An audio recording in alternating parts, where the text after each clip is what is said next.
Bueno, vamos a ver ahora los intervalos de concavidad y de convexidad de las funciones elementales que ya conocemos.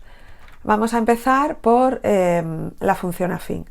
En la función afín, cuya gráfica es una recta, pues entonces para cualquier par de puntos de la recta real lo que tendré es que el segmento que une dos puntos de la gráfica va a solapar siempre con la gráfica de la función. Y por eso es por lo que nuestra función va a ser tanto convexa como cóncava. En el caso de las potencias positivas y pares, lo que tendremos es que si yo para cualquier par de puntos de la recta real uno dos puntos entre sí con un segmento, pues entonces lo que tendré es que todos los puntos siempre me va a pasar para cualquier par de puntos que el segmento que une estos dos puntos de la gráfica va a estar siempre situado por encima, con lo cual la función x cuadrado, x cuarta, etcétera, cualquier potencia par positiva va a ser estrictamente convexa.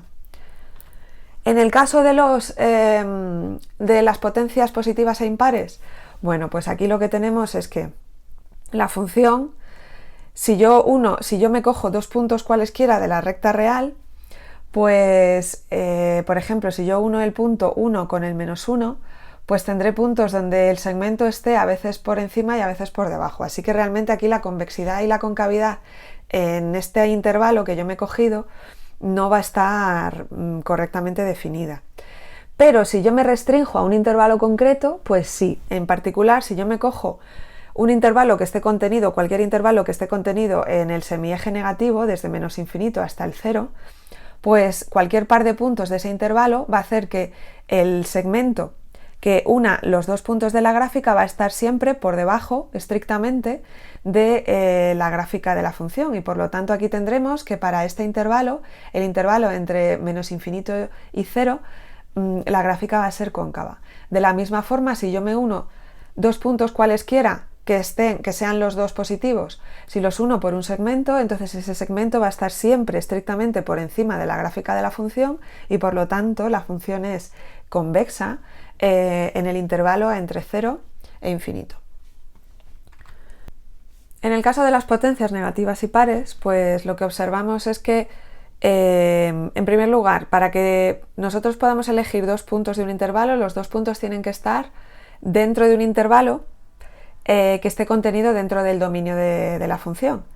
No es el caso si nosotros cogemos un punto negativo y un punto positivo, porque entonces el 0 significa que estaría dentro del intervalo y no puede ser porque la función no está definida en 0. Así que el hecho de que la función no esté definida en 0 ya nos divide de manera natural los intervalos que nosotros podemos elegir para ver si la función es cóncava o es convexa.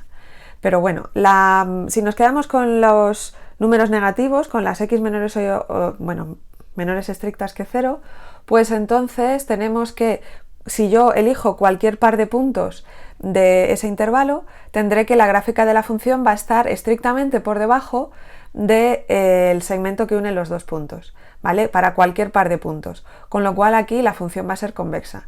Y en este caso de aquí, pues sucede exactamente lo mismo, porque de hecho es una función que es simétrica par, así que tendremos que la función también va a ser estrictamente convexa. Por lo tanto, en el caso de las funciones de tipo potencia negativas y pares, pues la función va a ser convexa y lo que pasa es que tendremos un intervalo para los números negativos y un intervalo para los positivos. En el caso de las potencias negativas impares, pues de la misma forma el 0 nos divide de manera natural los números reales. Digamos que los intervalos que yo busque para saber si la función es cóncava o es convexa tendrán que estar contenidos o entre los números negativos o entre los números positivos, ¿vale? Pero no pueden contener el 0 porque la función no está definida en x igual a 0. Si me quedo con los números negativos, bueno, pues cualquier par de puntos negativos, cualquier par de x negativos, cuando yo los uno por una cuerda, por un segmento, perdón, el segmento va a estar siempre por debajo de la función, con lo cual la función es estrictamente cóncava, y aquí la función va a ser, como el segmento está siempre estrictamente por encima, la función va a ser estrictamente convexa. Así que es estrictamente cóncava entre menos infinito y 0 y estrictamente convexa entre 0 e infinito. En el caso de las potencias con exponente entre 0 y 1, lo que tendremos es que si yo uno cualquier par de puntos de la gráfica de la función, para cualquier par de puntos de su dominio, ¿vale? Que son las x positivas o 0, pues tendré que la gráfica de la función va a estar siempre por encima del segmento que une los puntos de la gráfica. Así que tendremos que las funciones van a ser siempre cóncavas. En el caso de la función exponencial con exponente, con base entre mayor que 1, pues la función va a ser convexa, ¿vale? Para cualquier número, bueno, para cualquier par de puntos, así que el intervalo de convexidad va a ser todos los números reales. Y en el caso del exponente, de la base entre 0 y 1 de la función exponencial, pues tendré que la función también va a ser siempre estrictamente convexa.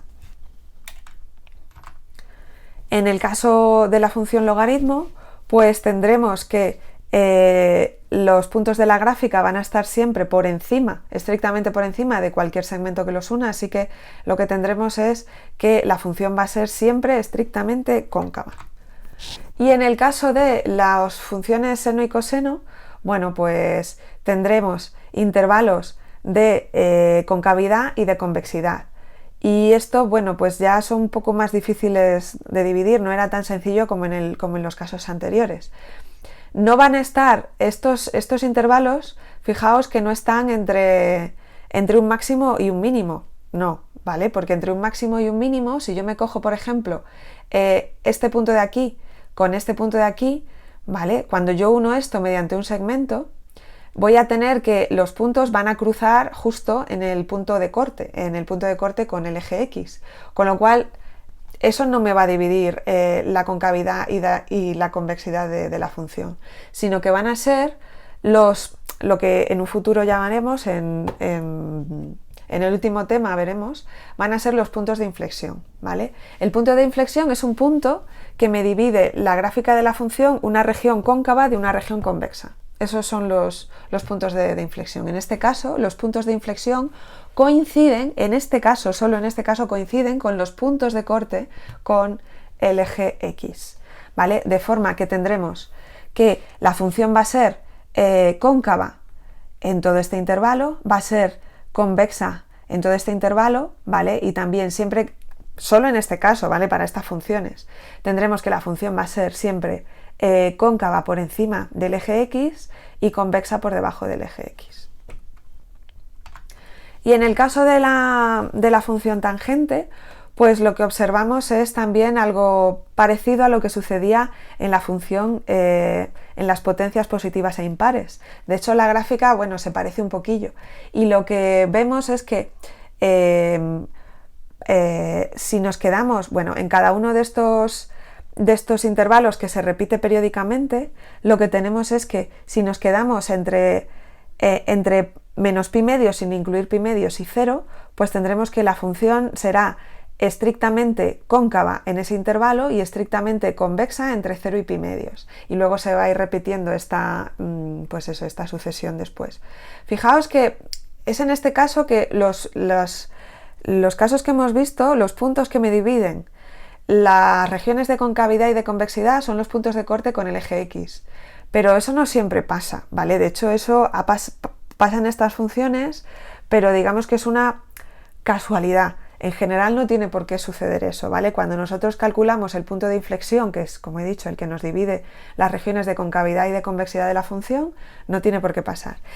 Y la otra parte que sí que es importante recordar es que en el caso de la recta, la función es a la vez cóncava y convexa, ¿vale? Así que en el resto de las funciones teníamos que siempre era o estrictamente convexa, regiones estrictamente cóncava, estrictamente convexa, ¿vale? Pero siempre era estrictamente. La concavidad o la convexidad se definía de manera estricta. Mientras que en el caso de la recta, la función es a la vez cóncava y convexa, ¿vale? Porque no es estrictamente cóncava ni estrictamente convexa.